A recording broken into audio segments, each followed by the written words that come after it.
Ito guys, ang sangkap natin sa ating kaldereta. Ito guys, nasangkap natin. Igisa muna natin ng bawang at sibuyas.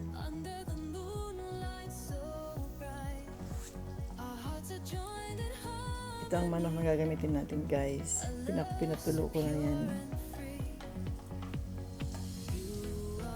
Lagyan natin ang kamatis. Imas natin ang kamatis guys para lumabas ang ang katas.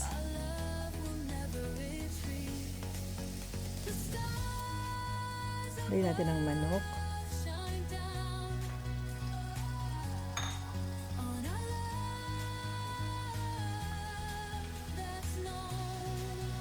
Lagyan natin ang kaunting patis.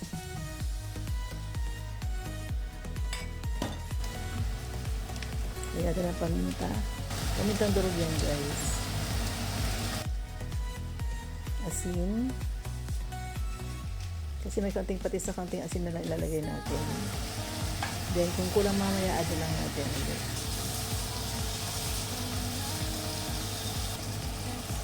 Hindi natin maigi ang guys, ang manok. Lagyan natin ng 1 cup na tubig. Takpan natin muna sandali.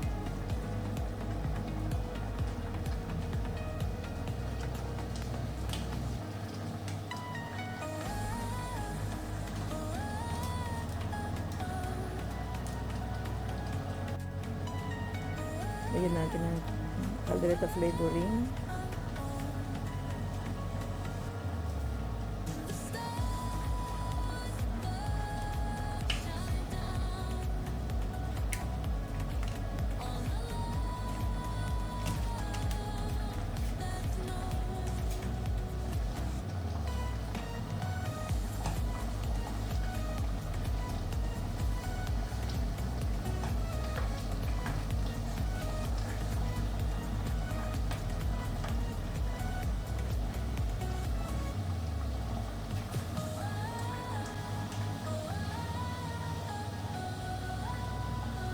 Malapit na maluto yan guys.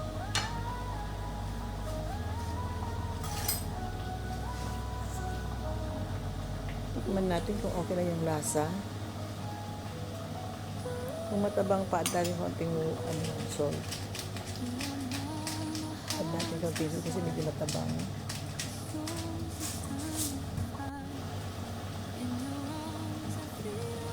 Lagyan natin ang capsicum. Apok lang dapat yan guys.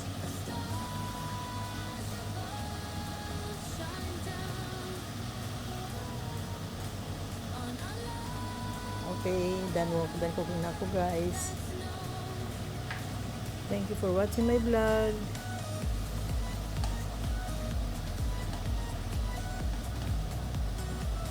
I hope you enjoy my cooking style. Thank you. Bye-bye.